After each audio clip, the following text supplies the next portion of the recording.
What's up, everybody? Thank you so much for listening. I wanted to put this in the top of the show. Make sure you subscribe on Patreon, patreon.com/Brennan Tassif. Check out the merch store at brennantcomedy.com to get your ex-drinking buddy merch.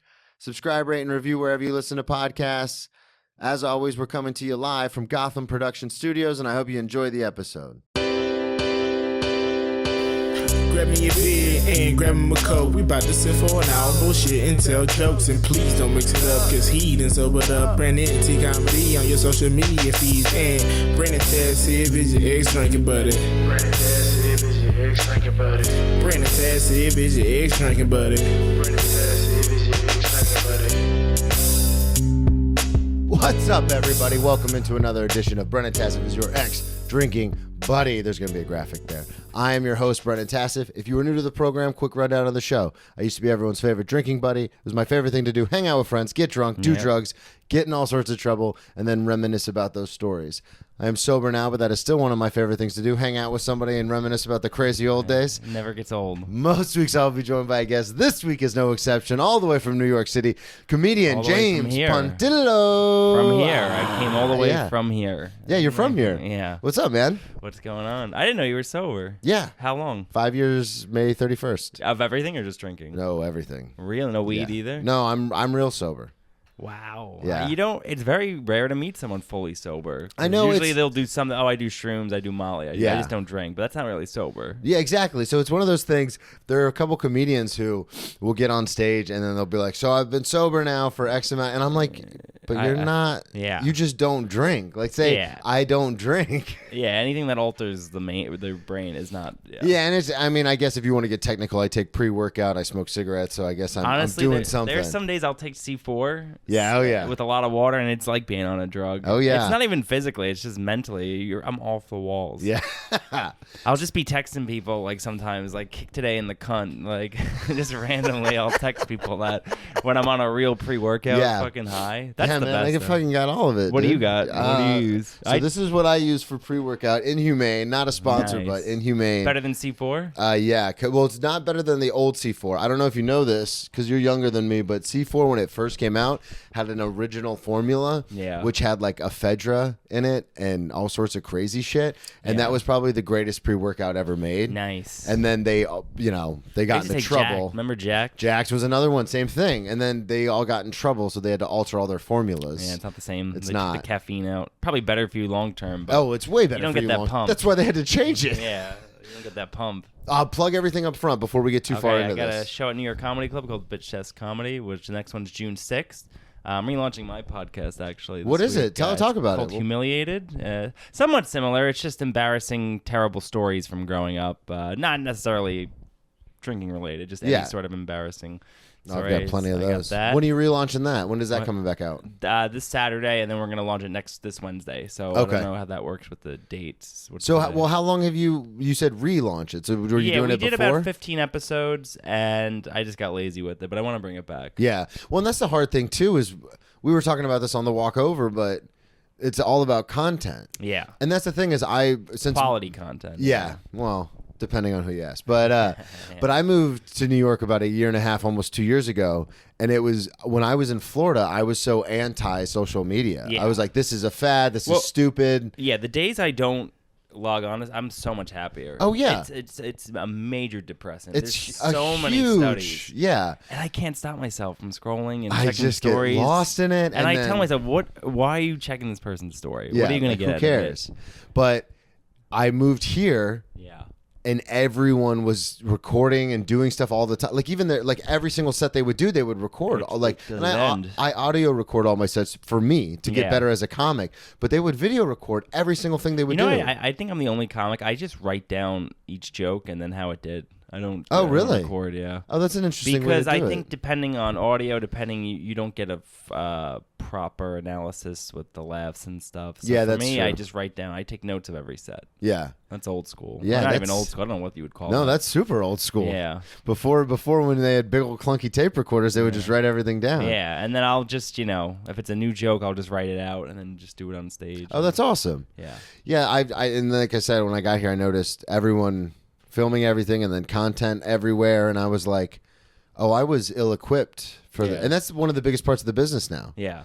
is posting. Yeah. Always posting. And it's funny because a lot of people, I think a lot of the bigger named comics, they have someone that does all that for them. Well, and I've had some of them on this show. Yeah. And it's funny. I was talking to my buddy Zach, I introduced you to last night. He was on the podcast last week. Yeah. And it was interesting because he's younger and he just moved to New York in September. Yeah.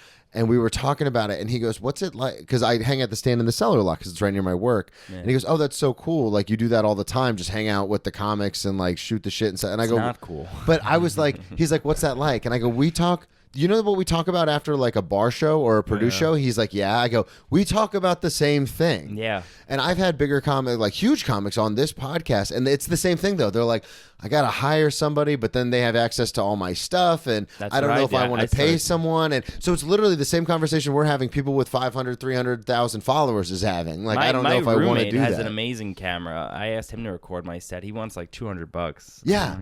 That's you're not going to get anything less than $200. Well, and that's the thing is that when sketches, anything, 200-300, that's out the door. That? Yeah. Well, and then that's one sketch. Yeah. Then you have to edit it. You're not going to make money off of it. Well, and you have to edit it, and then if you put it up at the wrong time and it bombs, you got nothing from it. And pretty much no one. And if they are making money, it's very little off reels, or you don't make money. It's just like I've got a few friends that. And is it worth it? Are agents? I don't think so. Well, see, and that's the other thing too is I'm very. It's more just about the dopamine hit of getting those big numbers. Well, and I'm very lost in the whole thing because I've been doing comedy since 2009, but in Florida it was just like, if you were good enough, your friends would put you on shows or you would start your own show. That's how it was when I started. And you would just do shows. And then I came up here and it's like, I know people who have like not that many followers and have managers and agents. And then I know people who have hundreds of thousands of followers and they don't have an agent or anything. Because they're looking for very specific things, man. Yeah. Who could sell out rooms. Yeah, and it's just about moving tickets. And that's another big thing is like with the one-man show, I wanted to put it up on YouTube. And my director... It's over, right? You did it? Yeah, we did it. Boom, baby. Nice. Where was that at? It was at the Producers Club. Okay. Yeah, it was funny. I tried to get it at different theaters, and they all wanted like a section of the script and all this. And then I don't know if you've ever been to the Producers Club. I've heard some things. But I went to the Producers Club, and I was like, hey, I want to do my show here. And then the guy who runs it, Eddie, it's so funny. He goes, you give me the money, and you have the theater. Yeah. Like, there's no questions asked, nothing. He was just like, you take it. How much was it? It was only $500, 6 hours. Dude. That's great. Yeah. That's awesome. But that's what we're talking about. So then I had to hire a video crew and a director and all this stuff. And then all of a sudden so much money that goes into it. It's weird, too, because... And it's a bit I do on stage, but everyone's like, chase your dreams. You have to chase your dreams. You got to have money. That's why that is the... Yeah. That's why I don't know why. I'll never understand why comics with day jobs get looked down on. Because you need the extra money. Yeah, you have to have it. And it's also just... I think it just keeps your mind sharp having a regular job and just keeps you experience things in the world. And I think I'll always... I work in sales. I think I'll always keep my day job. Yeah. Even if I make like Mark Norman level money. Well, I just like it. Yeah, and that's the thing is like I work in a restaurant, so one I get to meet, you experience things. Well, yeah, and it's a super swanky steakhouse, so I get to meet some very famous people, like very famous, like between comedians because it's in between the stand and the cellar, so between comedians, actors, musicians, like a lot of people come into this restaurant, and then, and one that's awesome, and two. I'm talking to people all the time. Yeah. So it's like I'm on stage every night I go into work. It's like if I have a bit that's clean enough, I'll drop it into conversations with a table. There's some comics that go up and I'm like, you haven't not experienced anything. Yeah, you haven't spoken to anybody. No. Like, what's happening? Yeah. I wanted to talk to you about that. Like, so how long have you been doing comedy? About 7 years. Okay, and then you started. Obviously, you're from New York. Yes. So what part? From Queens. Okay. Yeah. Damn. So you're a New York kid. Yeah, born and raised. So where did you end up? Like, how did you get into stand-up? Like, did you discover it as a kid, or? I always was interested in it. Okay. And I was a screenwriting major in college, so I always kind of. Where'd you go to college? Quinnipiac University. Shouts out Steve Cerruti, Quinnipiac. Who's that? He's a producer, a co-host of some. He worked for ESPN for a long time. Nice. Yeah. I'm gonna clip this and send it to him. After graduation, I had always envisioned myself on stage. It was weird, always. Yeah. Even as a child? Yeah. I was always a good storyteller in college, and but screenwriting was what I wanted to do. Yeah. And after like 6 months, I'm like, I mean, literally got nowhere. with it. So 6 months out of college? Yeah. And are you still pitching to agencies, pitching this? Okay. I just was getting nowhere. And where were you living at the time? I was still home. Okay, so you went back to Queens? Yeah, okay. I did, which was super depressing. Well, it's nothing worse. I mean, there's nothing worse than that anxiety after graduating college. Yeah. It's really bad, especially when you're a screenwriting major or a film major and you don't know what you're I going have to do. I know so many people in my major that don't do it anymore. Yeah. They just left. They just do something else. Well, I mean, same thing happens in comedy. How many people do we know that started it? Yeah, but comedy, you don't take out $100,000 Yeah, loan. that's true. That's the thing. Which is fine if you want to do something else. It's fine. But well, and if you have the degree, you can get a lot of because it's just as bachelor's. Yeah. It's not specific. Yeah. Although in comedy, it doesn't matter. No, but I'm saying like those people who give up on screenwriting, at least they have a bachelor in something. Yeah. So, So I never deeply considered it, and then I had a very close friend. We don't really talk anymore, but we were close. And one night we're at the bar in where we grew up, and he comes in and he says, "I just quit my job." He worked for Wells Fargo. He had a good job. I don't know what happened exactly. But he said, "I just quit my job." He had like a mini breakdown. Okay. And he said, I've been doing open mics," which this all sounds terrible. Like nothing about what he was saying. He's like, "Do you want to do one with me?" And it was a Laughing Buddha open mic. It was in the basement of. It's now the Comedy Shop. It used to be the Village Lantern. It was in the basement. It was as quintessential as what you would picture an open mic be. Dark room, if you've dirty. seen Crashing, you know what we're talking about. Dirty, and I did it, and it was like. I mean, instantaneously, I wanted to do this. Okay. And how old were you? You were 22 at the time? 23? Yeah, I think 23, 22 or 23, something like that. Okay. And you were just hooked? I was hooked.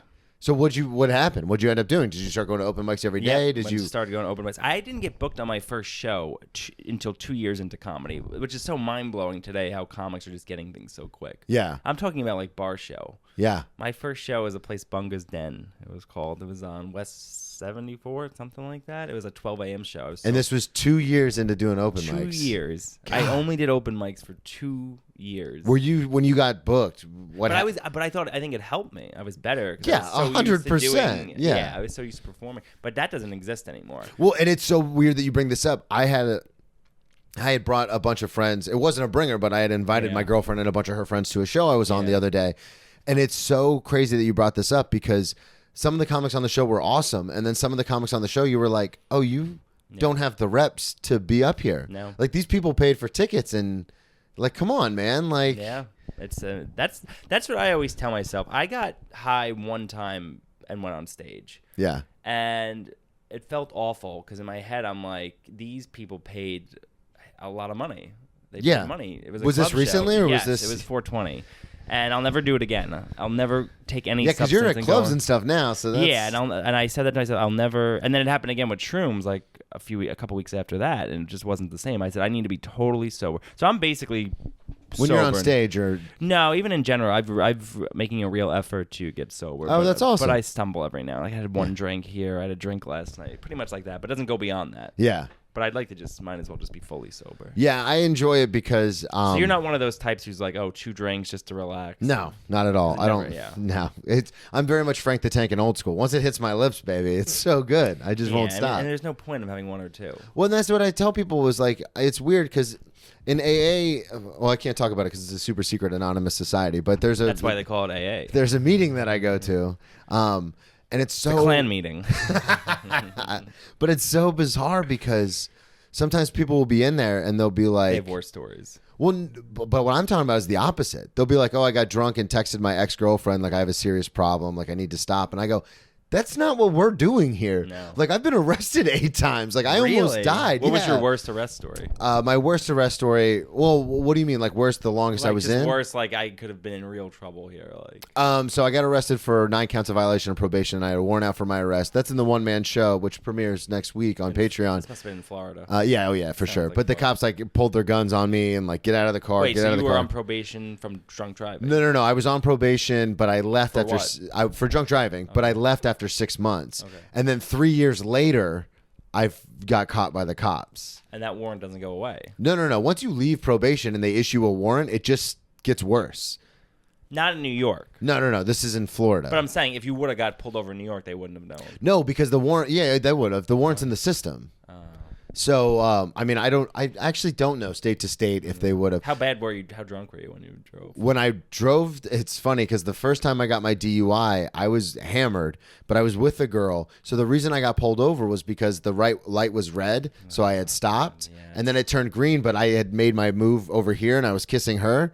And when it turned green, I didn't notice. And then I noticed it, and I started to drive. Cop behind me. And he was like, why did you hesitate at that green light? You waited like 30 seconds before you went. This is in Florida, right? Yeah, they were following me from the bar, though. They knew I was hammered. It's just state. I mean, I think it's federal, but I know in the state of Florida, they have to have a reason to pull you over. Yeah. So, whether it's swerving or reckless endangerment, they have to. Stopping at a green light. So stopping at a green light is reckless so they endangerment. can watch you drink, get in the car, and they can't pull you over. Something. There has to be a reason. There has to be a reason. That's so, dumb. but no, if they watch you drink and get into the car, they saw you drink, so they can do that. But like if I come stumbling out of a bar, they can't do nothing. And then I get into my car, but they never saw me imbibe anything. Yeah. They kind of have to wait for you to fuck up. Yeah. Yeah. So but they just waited and then they caught me. But that's the thing is So like, what happened? You got arrested? So I got arrested then. I mean, like I said, I've been arrested a bunch. The worst one though, as far as being arrested, was when I was in college. We were having a party at our apartment, and the cop showed up. And long story short, I told the cop, I was like, "Fuck off! You don't have a warrant." I was pre-law, so I was like, "You don't have a warrant. You're not coming into my fucking house, you dumb bitch!" And I slammed the door in her face. Not necessary to say the extra stuff. No, not. And then 20 minutes warrant. later, no. 20 minutes later, they knocked on the door, but they didn't do the cop knock. They just softly knocked. So I thought it was like more people for the party. And I opened the door, and she ripped me out of there, slammed me. She was able to do that? Dude, I was hammered. Yeah. And like, but without a warrant, they could do that? No. I got arrested for resisting arrest without violence, but nothing else. Okay. So the judge threw it out, and the judge was actually pissed because she was like, "You're wasting the court's time." At them. At the officer. She's like, "You can't arrest someone for resisting arrest if you're not arresting them for anything. You can't resist arrest for nothing." Yeah. So the judge was pissed, but it still ruined my night. She slammed me on the ground, slammed my head into the pavement, put her Must knee. have been a big woman.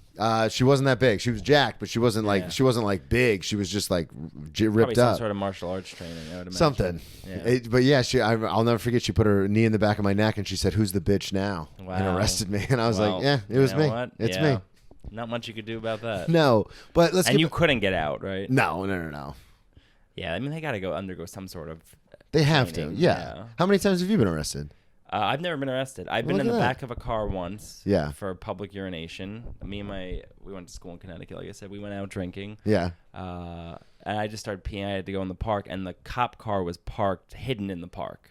It was hidden. It was just hidden. It was dark and pulled right up, fucking threw us both in the back of the car. It was looking. Luckily, I didn't have my fake ID. Lost my fake ID. Oh, so this was when you were young, like first getting into college. I was 19. Yeah. Okay. And that was pretty much it. And I got $100 ticket for public urination. But That's- I've had a lot of close calls. Yeah. With cops. Well, and that's the other thing too is the public urination. I know. Again, this is in Florida. I don't know how it is state to state, but they can charge you with Being a exposure. sex offender. Yeah. That was if I didn't pay that $100. And then you have to introduce yourself to all your neighbors Yeah. as a sex offender. So luckily that got paid and. Well, let's get back before we get into some of the crazy stories. Let's get back into comedy. Yeah. So you got your first show after 2 years, and then you were hooked. You were hooked after your first open mic. How long did it take before you were like getting past and like performing regularly? I got past. New York was the first club in 2020, so I started. So about 4 or 5 years. I mean, I feel like I've definitely earned anything I've got in comedy. And you said you started 7 years ago? Yeah. Okay, so that would be what, 2017? But I was doing guest spots there in like 2017, so Yeah. about 2 years in. Okay. I was doing guest spots before I was even doing like regular like shows. Really? Yeah, which is weird. How did that And I was happen? not ready when I started. I auditioned there actually 3 times in New York. It took the 3rd time. How? So let's, because this is interesting to me. I love talking about this kind of stuff. Yeah. How did you get the guest spots? Were you just hanging out a lot or showing up or? I had a friend, Dave Cyrus. He wrote for SNL.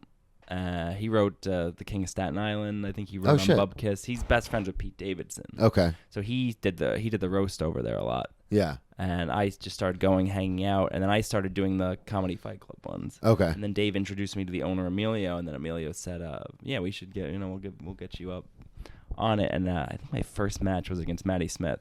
Oh wow. Which is fucking terrifying. Yeah. And I did Maddie great. Smith's a killer, dude. Dude, she is. And I did great. I won.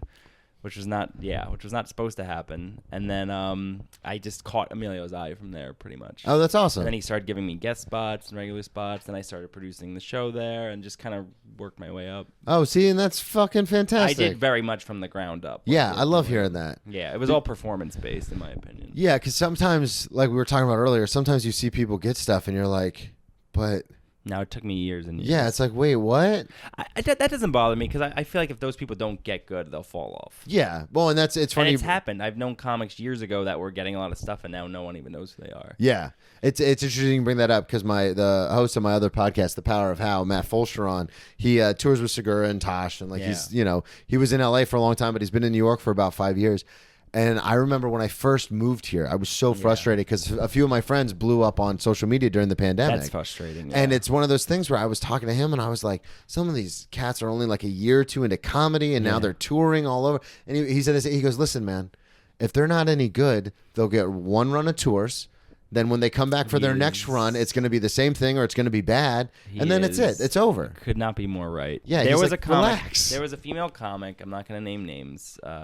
You wouldn't even know her, but I just don't want to name it. She was really rising up. She was good, but definitely getting stuff she didn't deserve. Ends up opening or featuring for Michael Che. Oh, wow. I believe it. Big spot, totally bombs, wasn't ready, quits comedy. Or at least that's the story, yeah. But it was one of those people, you're like, why doesn't this person do comedy anymore? They were good. Yeah. Like, she was genuinely funny. Yeah.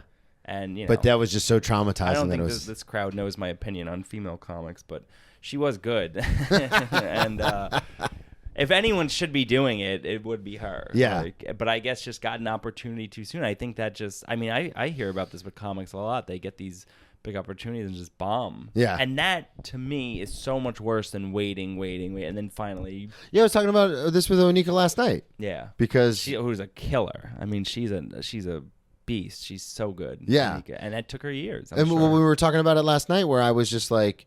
I feel like, because we were talking about making progress and destiny and all whenever I talk to Onika, it's always like these big philosophical conversations. Yeah. And I was like, I don't know. Sometimes I feel like I don't know what I'm doing because I don't think any of us know what we're doing. And she looked at me and she goes, Brennan, you're going to get to wherever you're going. You're going to get there. So just relax. And I have a comic friend, a very close friend, who's always complaining. This person got this, texting, He'll like come to shows, just complain and complain. Really? That's all he does, yeah. And he's a good comic. And I'm like, look, if I'm not...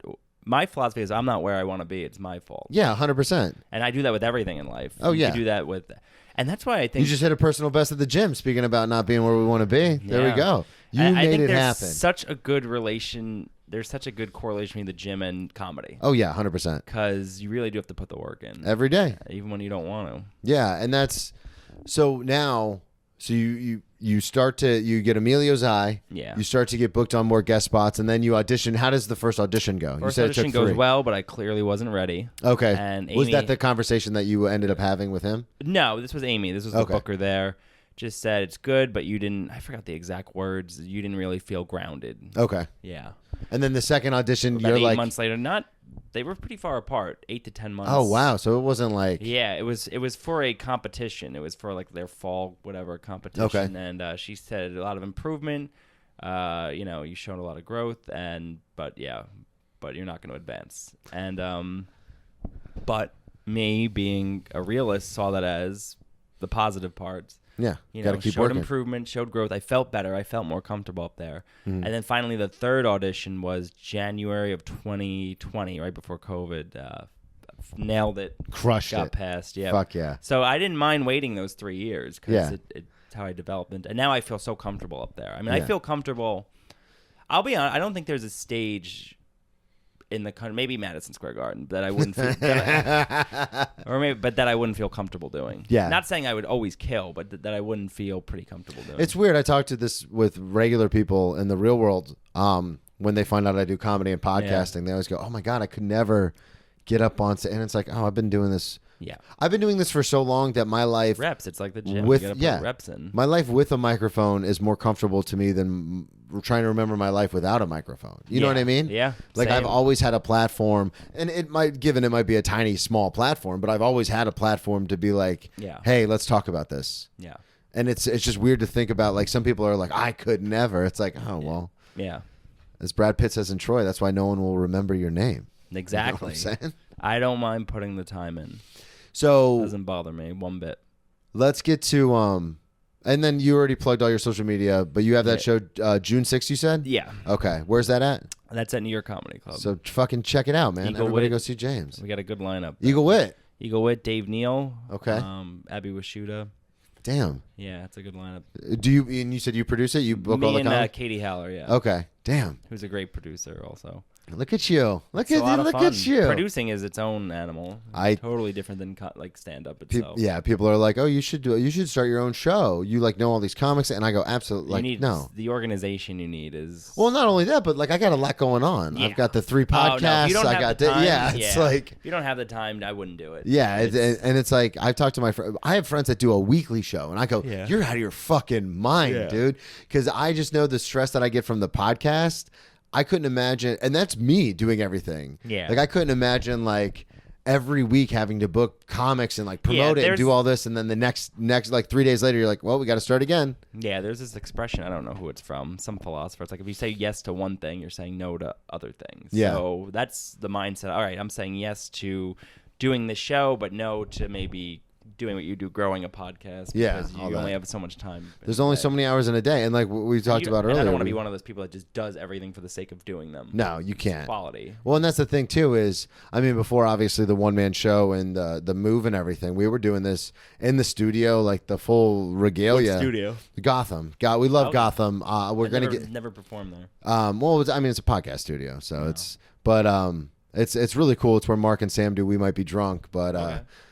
they've got a bunch of rooms, and we love Gotham. It's just one of those things where financially you have to make decisions. Where it's like, well, the one-man show's coming out, so Well, that's what doing I was asking that myself, is do I want to put money towards sketches or clips? yeah. So Well, and that's the cool thing about doing the podcast currently in its current form with the video and everything is it's like, oh, we can just clip whatever we want as much as we want. And like we were talking about on the way here, then you could just delete the clip and repost it. Nobody fucking knows. Yeah. I had people, this is hilarious. I was doing like a best of clip. So I had like one set with Emma Willman and Natalie Cuomo. They did it No. They did it at the studio. And then I had another set with Joe List and Michael Rowland. Okay. And I would post those. And then people were like, "Oh my god, I can't believe you booked those guests." I'm like, "This is from 4 months ago. Yeah. Like, I'm just reposting. Like, Doesn't matter. Nobody cares." So let's get into college. I have a sneeze coming on. Do you? Bless you. Sorry. I was wondering. You It was kinda one of made those this slow face. sneezes that doesn't hit right away, but Yeah. like, you know it's coming. Yeah. So you got into trouble in college, you had said, but Quinnipiac was just a. it's not a party school, is it? Yeah. Oh my God. Yeah. I mean, it's not as big as like a Syracuse or Yeah. whatever, one of those, but yeah, it's as much of a party school. Oh, Absolutely. really? I didn't know that. Huge party school, but just smaller, only Yeah. 4,000 students. So, which is weird because like you'd go out, get drunk, do all these things, and you knew everyone. Yeah. So you would see them on campus the next morning. It wasn't like a bigger school where Where you could just go to a party and then never see those people again. yeah, if you hooked up with someone, you'd see them. It was just it was crazy. God, so when did you actually start? Because you said you have some stories from high school. When did you actually start drinking? Drinking heavily, probably my junior year of high school, but I would Okay. say college is where I really. Opened it up? College is where I discovered Four Locos, and if you haven't ever had a Four Loco, be thankful. 'Cause- did you used to drink those? I drank one of them one time again, back to the pre-workout conversation, the original formula Oh, back in the day. God. When it first came out, we were like, because I used to have that idea where it was like, oh, I wish they would make an alcoholic energy drink because I'm No, so you tired. don't. Yeah. And then they did, and then like kids were dying. And we were like, Four Locos were $4 for the can, and you'd get it's this big, 32 ounces. wasted. Yeah. Disgusting. Probably the worst tasting thing I've ever had. But you would get blackout. I mean, people would like, you were literally bouncing off the walls. Yeah, because it We'd was. go into New Haven. That was like the big party. Okay. That was like, we'd go to New Haven Thursday nights and chug those. We didn't have money because we were freshmen in college. Yeah. And just, it was just. Why did you go to Quinnipiac? For film. We had a great film program. Okay. And But that's so like it I wasn't just one saw of the those. campus. I love the campus. Okay. Because it's weird because coming from Florida, where we have some of the biggest universities in the country, like the University of Florida, Florida State, Yeah. Miami, it's always interesting to me when people go to smaller schools. I'm always curious as to why. I wanted to be away from home, but I didn't want to have to fly home. Okay. So that was a good. I Yeah, didn't, because you drove here. You love driving. I do, You're a big yeah. drive guy. Yeah, I got my car in July. It already has 32,000 miles. Wow. Yeah. So do you drive a lot for shows, like out of state and stuff? Always, yeah. You, so, I drive. I won't take trains or buses. I just won't do it.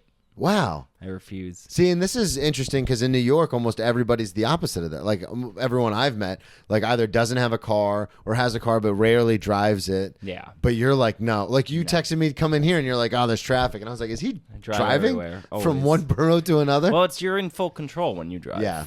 I mean, I want to be I don't want to be dependent on train delays or Uber's canceling. I want to know that. This is where I'm going and I know how to get there. Yep. So when you get to Quinnipiac as a freshman, you obviously chose the school. It was a crazy change. Yeah, so we'll take us through it. What happened? So you're living at home, obviously, through high school in Queens. Yeah. You're going to school in New York, and then when you go to Quinnipiac, were you blown away or like? I was blown away. I didn't know anyone. I mean, we had there was 8 of us. No, 8 of us in our dorm. Oh wow, okay. 4 bedrooms. So 2 beds each. Yeah, in a room. It was very tight, and it was insane. The school was 66-33 female male ratio, so it was much more women because it's a health science school, so like nursing and stuff like that. Yeah. So I bet it was nursing and stuff like that. Everyone was hot. It was a very attractive campus. That's awesome. A lot of rich white kids from New England. Yeah, not me, but a lot of the other kids. And this, I would say, especially more towards senior year, we would probably drink starting Tuesday to Sunday. Each night. So by the time you were a senior, how did it get there? Like, take us through it. Like, how did you get from a freshman being blown away of all the stuff to being a senior drinking 7 or 5 days a week? I mean, drinking was just a big part of the culture. Was it as soon as you got there? Yeah, right off the bat. I mean... So you said you started drinking as a junior in high school. Were you like a party guy through the rest of your high school? Yeah. Like we'd go to parks and stuff, but it was nothing like when I got to college. Okay, yeah, because doing this show, I've discovered a lot of different avenues where there's some people who went to parties like once a month or every couple of weeks in high school, and then they did kind of the same thing in college. And then there's people like me who like... I was straight edged all through high school until my senior year. Yeah. And then when I started drinking, I was like, oh, this is fucking awesome, and just kind of rode that wave. So you're kind of in between. Well, especially because New Haven was, so many of us went there. They had college night and discounts and stuff like that. They wanted you to drink. And so when you get there as a freshman, is like one of the first things you do is like crack open a beer? Yeah, so one of the first night. No, it was the first Thursday. Okay. I get back from class. I had a 5 o'clock class. And I didn't know, in college, Thursdays are the big night. Yeah, huge. Thursdays are probably bigger than Friday. Most people, because most people have off Friday. Yeah. They don't schedule classes on Friday. Yeah, Thursday's the biggest night, I would say. So we get back and my roommates are drinking, and we're pretty good friends at that point. Yeah. In terms of, you live with someone that close, you should be friendly with them. Yeah, especially it takes a week, and then you're like, so right. I'm like, I don't know, it's Thursday. This is what I'm saying. I don't know, it's Thursday. I don't know. Within a week, I was drinking before class and going to class fucked up.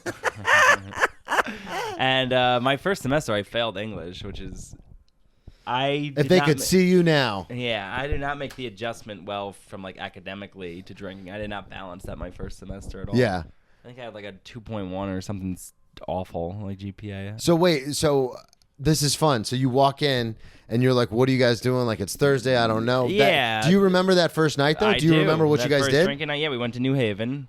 There was a bar. And you said was this Four Loko too? Or had you graduated? No, it's still Four Loko.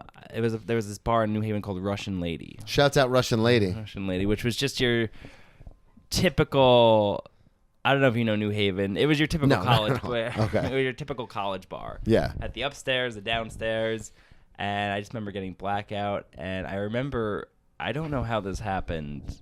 I don't remember if this was the first night or another night, but I end up at Yale University because Yale's in New Haven. Yale. And I'm sitting here with like all these Yale students, all these Yale freshmen, and I end up in one of their dorms, and we're all just hanging out.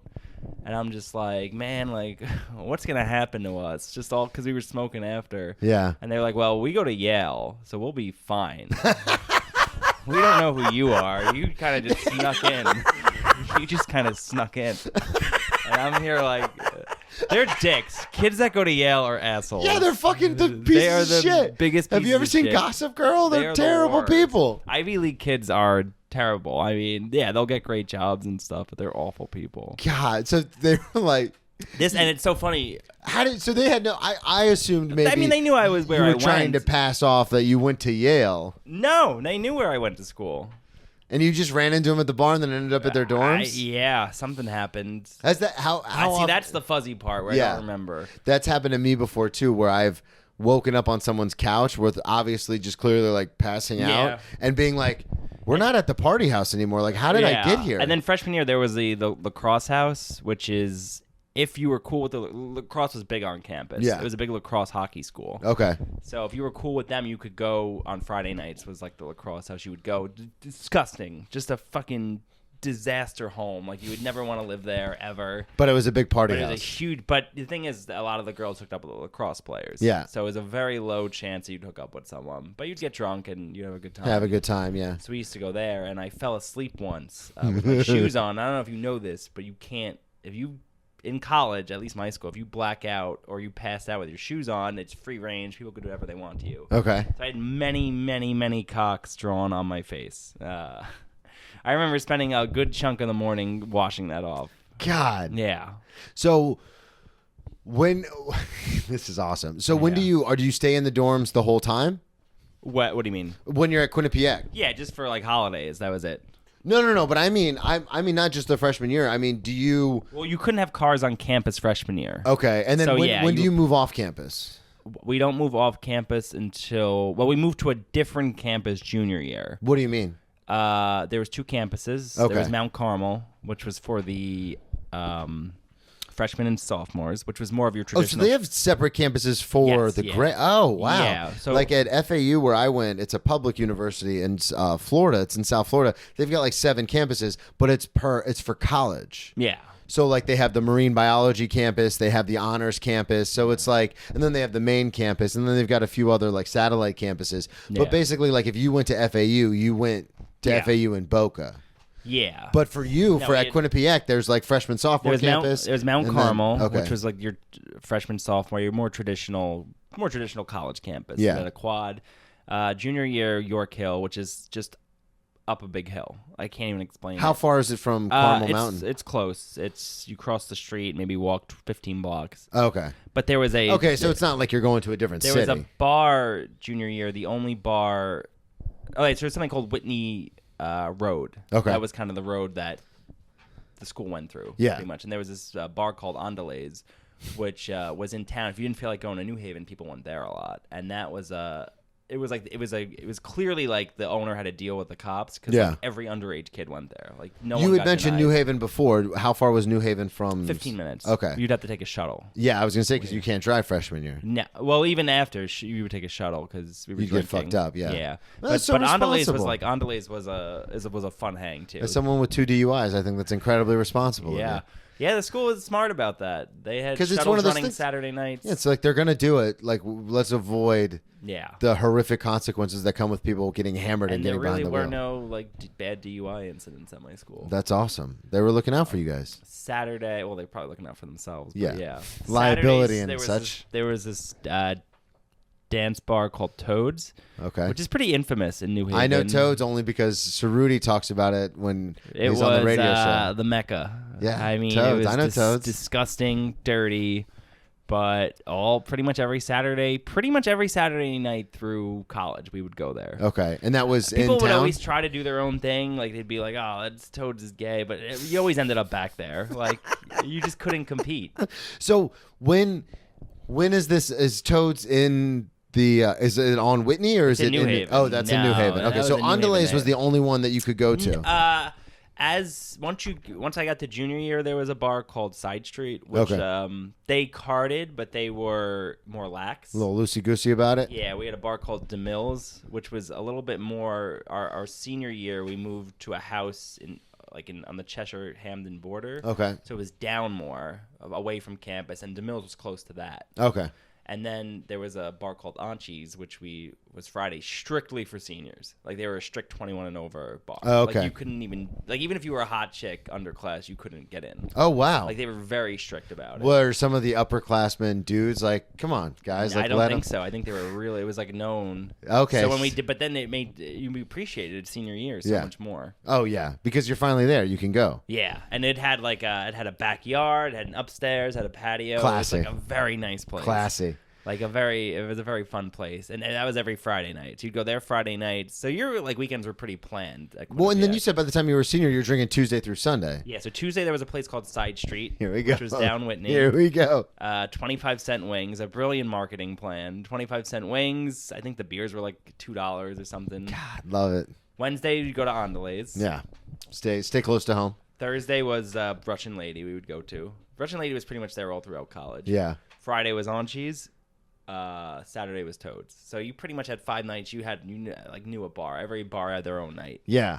But I had a bunch of fakes when I was an underclassman. So how did you start acquiring these fakes? Because I've never had a fake ID in my life. Sketchy sources. Okay, so I had a Massachusetts one my sophomore year, which was awful, just laughable. were you like meeting people and like they were like, hey, I can No, get? it was were all you internet. Yeah, Just, okay. I forgot those days trying to get a fake ID. They Yeah, were tough. well, because I worked in restaurants since I was 15, so I always knew older like cool people Yeah, and like who all would like these buy me booze. You're all good. these bouncers at like these bars and clubs in college, they all knew it was fake. It was Yeah. to them, it just had to be passable. Well, that was the thing too. Is like working in the They service had to industry. cover their skin. That's what I'm saying. Yeah, working in the service industry now to this day. If someone shows me an ID Yeah. and it's of age, I'm not a detective. Like I'm not the police. I'm not Yeah. going to try and decipher. And then my bosses will be like, "Oh, well, if they're underage," and I go, "Listen." They showed me the ID. Yeah. It said they were of age. Like, what else do you want? I'm not the cops. Like, what else do you want me to do? Yeah, I did a Massachusetts. Well, I guess because this was 2014, 2013, they had better technology. They had Yeah. some stuff where it could scan, but I don't know how efficient it was. I never back in like 7, 8, 9 when I was still, when I was living in Florida. Yeah. And I was playing college football, but then I would work at the restaurant in the off season. Yeah. During like spring break and stuff. Mm-hmm. I never carded anybody. No. I'd just be like, yeah, we're here to party. Let's Well, this go. place Andale's, which didn't really card, it was this big fat Mexican guy with like a mullet. Yeah. Roberto, who was awesome. Like everyone liked him. He just didn't care. Yeah. He gave like the hot chicks free drinks. Like Who gives a it was shit? it was underpriced, which normally that's not the case when they're letting in underclassmen. It's usually Normally, yeah, overpriced. because they can But it get was your money. packed. I mean, it was. So he's making money hand over fist. He's got a Yeah, little it was all- little yeah. something with the police in the area. It had to have been. And there was also this liquor store called Honey Farms, which also must have had a thing with the police because they used to sell to like anyone. Everyone. Yeah. So and then eventually, like, both of them got raided or got cracked down. And my theory is, like, they were probably paying off the cops and they just stopped. And then the cops are like, all right, we're going to. well, yeah, and then time. That's all I could think of because why would they all of a sudden get raided? Well, time takes time. Like a lot of times, what happens is like the people you're paying off, then they get promotions or they get Yeah. fired, and then you try to pay off the new people, and they're like, "We're not about that." And then all of a Yeah. sudden, they're like, "They tried to pay us off. Let's go raid them," and you're like, "Ah, fuck," Yeah. because it can go sideways very quickly in those situations. Yeah, it can. So you said, New Haven didn't fuck around. Like, New Haven, Okay. you had to be 20. so did you not start going to? You said you started going to New Haven though as a freshman sophomore though. Yeah, well, to get in. Once Okay. you got to the bar, it was easy. Yeah. Or Okay. you'd get, like, an unfriend to buy you if they had a fake. It Yeah. was, Well, yeah, and you had the fakes too. But Toads was just a animal house. I mean, there was the center, when you walk in the main dance Yeah. hall, the whatever, and then there was Dance hall? the stage. Yeah, There's a main whatever. dance house here. This is There was 1932. but I did the Barstool Blackout. Barstool was even around when I was in college. Had a Okay. blackout tour. That was the first time I did Molly.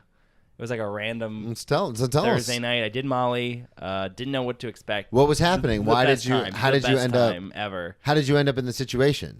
I don't know, my friend just asked, "Do you want to do Molly?" And Okay. I said, "Yeah." Ended up hooking up with this super hot chick, which I don't know if you haven't done Molly. It's like, first of all, it takes away all your fear. Yeah. You have no fear of anything, which is not good necessarily. You should be fearful a little bit. It's a survival tactic. So I was talking Fear. to everyone, yeah.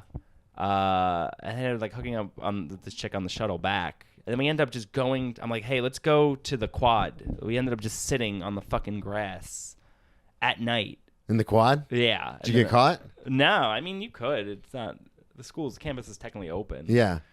And we ended up we just ended up bullshitting for like 2 hours Wow.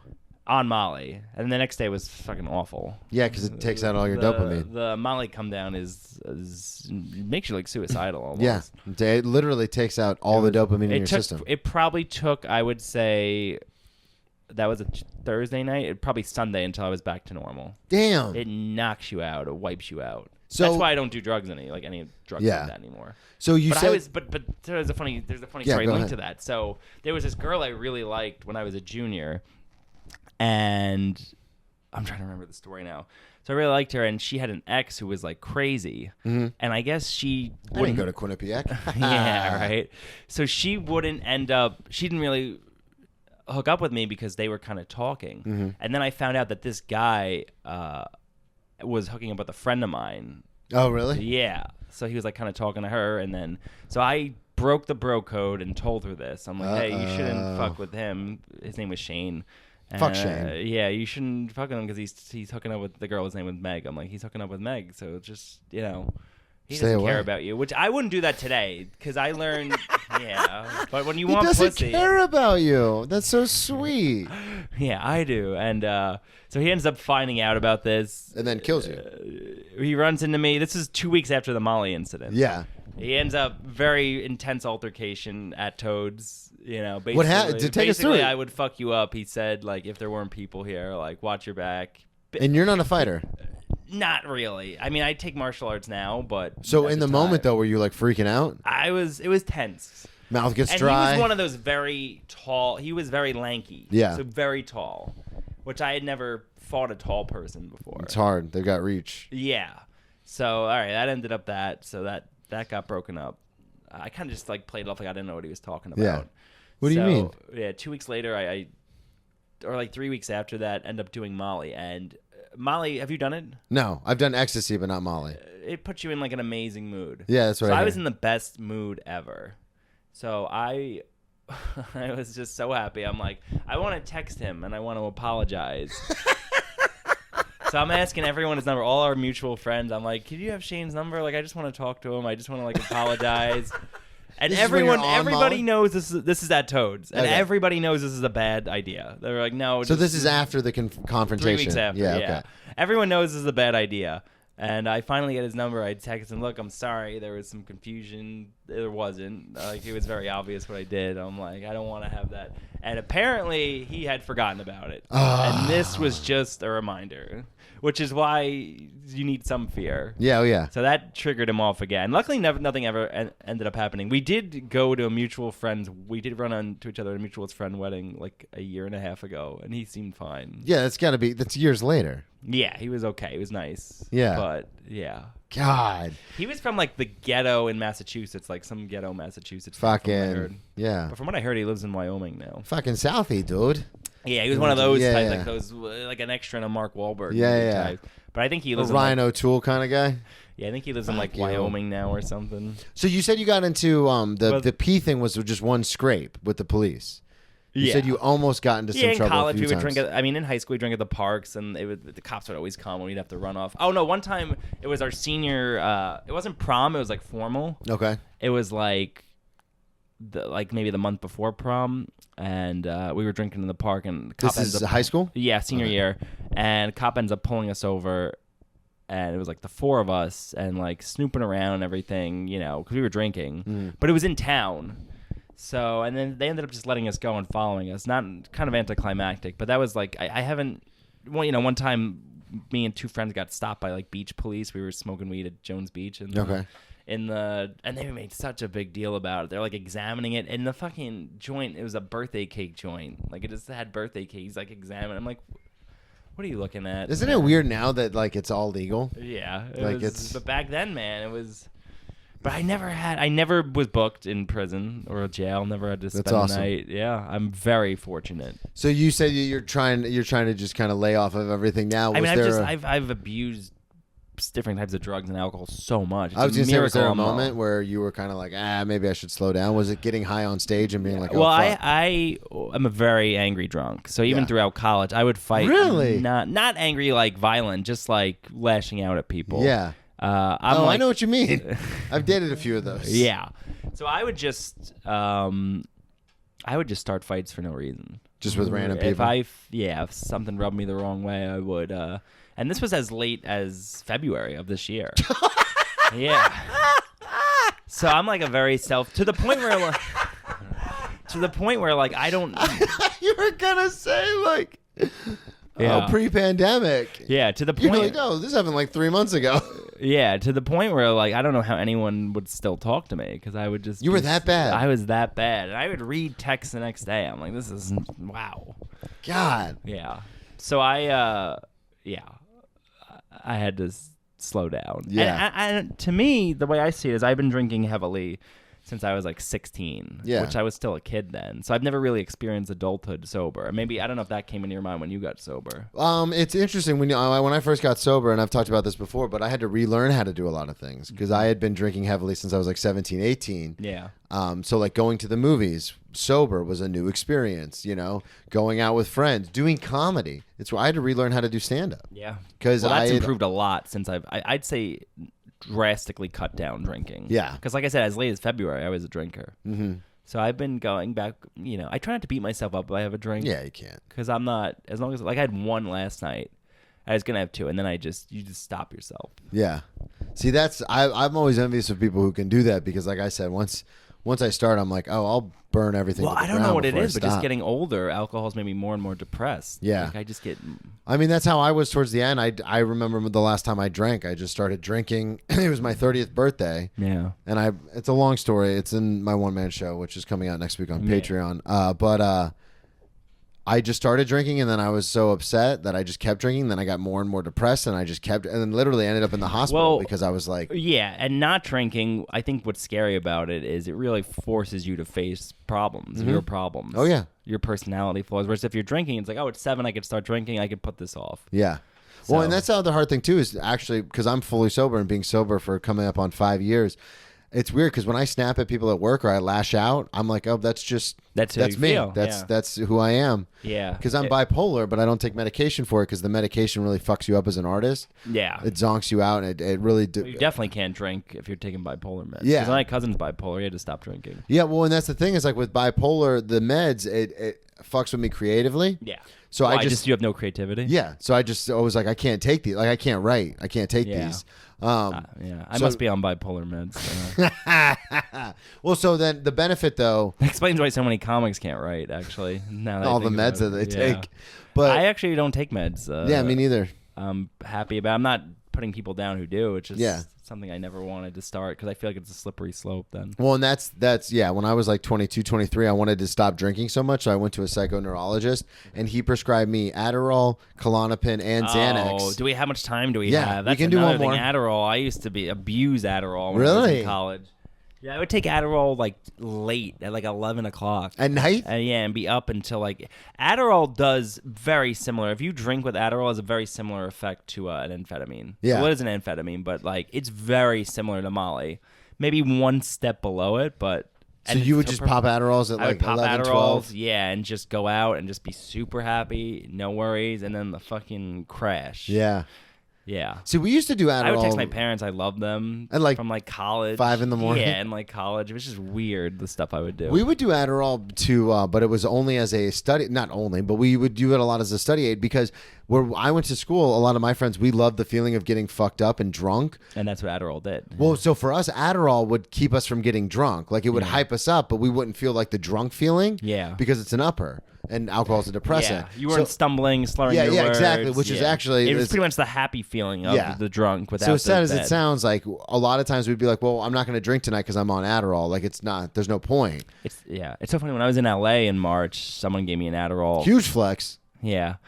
Someone gave me an Adderall, and it took me like a good 15 minutes. I'm like, this feeling so familiar, but I don't remember it. And then it hit me. Oh yeah, I used to take Adderall in college. All the time. Yeah, it does numb. I mean, that's what all these drugs do in drinking. It just numbs real feelings. Yeah, who you are. But eventually, yeah, I think you have to come to grips with who you are. I mean, You can't be. I don't think you could be a heavy drinker and build yourself as a person. No, I agree with you. I don't But think I you was going to can. say, the reality is you don't ever have to come to terms with that person. I know When people you're drinking, you mean? Well, yeah, I know people in their 40s and 50s and 60s who get hammered every day, and they've been doing it since they were in their 20s. Yeah, it's man. like, I mean, I'll walk by like a bar, like I'm in a store at like 2:00. People are drinking. Yeah, I mean, it happens all the time on McDougal. I go down to McDougal for the mics a lot of times. Yeah. At like 1 or 2 in the afternoon, people are just at like bars, like are packed, and I see the same like 4 or 5 people every day, and I'm like, how are you paying for this? Yeah. It's crazy. But there's a bar by me, Madame Marie's, it's called. Like, sometimes I'll get back from the city late, like 1:30 or 2 a.m., and I'll walk by. And honestly, to me, I think when you're very focused on what you want to do, I'm like, that lifestyle, I really don't have an interest in going back to it. No. It doesn't faze me. Once you're, like, immersed in what you're doing and... Yeah, and you're waking up early, you're going to the gym, and then you got spots at night. Like, you got shit going. And you got Yeah. work, you got the sales job, so it's like you got shit going on. Yeah, exactly. I just don't... I meditate now. That's like my... Wow. I did a half hour. That's why I was late, actually. Meditate. Did a half hour. Hey, we'll But always... I have to do it. I Yeah. have to. It's one of those that's like... Well, that's the other thing, too, is it's interesting because sometimes if I have a shitty day at work or something, I'll think about, like, tonight might be the night that I go out and get fucked up. But then I'm like, there goes my week. My whole thing, yeah. So it's like I've got podcasts to record, I've got the gym to go to, I've got work, I've got spots. It's like my whole week I would be actually think fucked. last night may have been my last drink ever. I only had one drink because I felt all those like those feelings coming back. The familiar ones, yeah. And I'm like, I could have another one and maybe 3. And then it's just like, well, if I had 3 tonight, why would I stop tomorrow? Like, might as well just have some tomorrow. And Yeah. so you got to really put that line in the sand, I think. Fuck yeah, man. Well, So I'm I proud got of a you for pizza. doing it. I'm like, I'll indulge in something that's not great for you, but not as bad as drinking. Yeah. Well, that's the other thing too is like a pizza. It might fuck your stomach up a little bit, but That's it's not it, then gonna. you're done, It's not yeah. gonna put you out for 2 days. Yeah. Well, yeah. So that's kind of when I did the Zoom AAs, they said it's not a bad idea to indulge in a different vice. If you Yeah. ever feel Sugar the is a urge big to. thing. When I first got sober, Oh it was my sugar God. like when crazy. I did 3 weeks, I was every night. You Sugar. want candy, right? Dude, I got Oreos in the fucking pantry right now, baby. Oh, I was like I'm more of a candy guy. Oh, see, I'm more of a like a cakes, chocolates, cookies guy. What kind of Oreos? It's a regular. Ooh, double stuffed? No, classic, baby. Yeah. It's funny you say that though because the grocery store had double stuff on sale for like 2 months. That's what I had in there, and then I just Yeah. switched back to regular. Yeah. There's been so many Getting times. off the rails. Yeah, there's so many times I've tried to quit drinking though, and then Yeah. Well, I mean, it just depends on like I said, I don't push AA on anybody, but that's what helped me. I know people who just were like, oh, I was getting out of control, so I just stopped. And then I know other people who just didn't How quit. long were you with your ex for? Not to bring up bad memories. My most recent ex, we were together for 4 years. So how did you get through such a tough breakup sober? Did everything. Self-improvement, right? But yeah, like I mean, I have a structure now. Like I have meetings. I have a sponsor. I sponsor other people. Like I do the stuff that I'm told to do every day. Do you find like really focusing on what you want to do is a good way to get over a breakup? Yeah, dumping myself into work between my regular night job and the podcast and the one-man show. I dumped myself into all that. Just started working out even harder, going to the gym more, started hanging more. Yeah. Yeah, like Writing down your workouts is helpful too. I've never done that. Really? No, I like to compare like where I am a week. yeah. You know, this is how I compare. No, I'm just kidding. Yeah, no, Plug yeah. everything one more time. We got to get out of here. Got humiliated pod. We got a bitch test. I'll be. Where are you tonight? You I'm at work tonight. all night? Yeah. I'm at the stand tonight. I'm doing sugar babies. Oh, what time's that? 9. Okay, I might swing by after work then. What time is work over? Work should be over around like 9 or 10. Okay, yeah, come by. The stand's always a good hang. Dude, it's the best hang in the city. I like it. I love the Cellar's the best club in the city, but the stand is the best hang in the city. Yeah, I like hanging out at the stand. Well, because I try to hang out at big. the other clubs, it's just you can't. Yeah, it's too small. The Like stand's like big. New York and like stand up. St. Mark's, yeah. It's like you can't hang. There's no No. place to hang. The stand did it right as far as that's concerned because a lot of the Yeah. comics hang upstairs. Yeah. And you can just chill out. Yeah, they got the basement. They got the upstairs. Yeah, fuck yeah, dude. Plug your social media. I don't know if we did that or not. That Pontillo77 is my Instagram. Hell Same yeah. thing We'll for link everything in TikTok. the show notes. Yeah, you got it. Well, When thanks is for this gonna coming be on, out? dude. When is This the will episode come out? out for Patreon tomorrow, everywhere Monday. Nice. Yeah, let me know about. I'll clip it. I'll tag you. We'll do the whole thing. Perfect. At Brennan T Comedy on all social media, BrennanTComedy.com. Thank you, everybody, so much for listening. Check out the one-man show May 31st at 3 p.m., and we'll talk to y'all next week. Nice. Boom.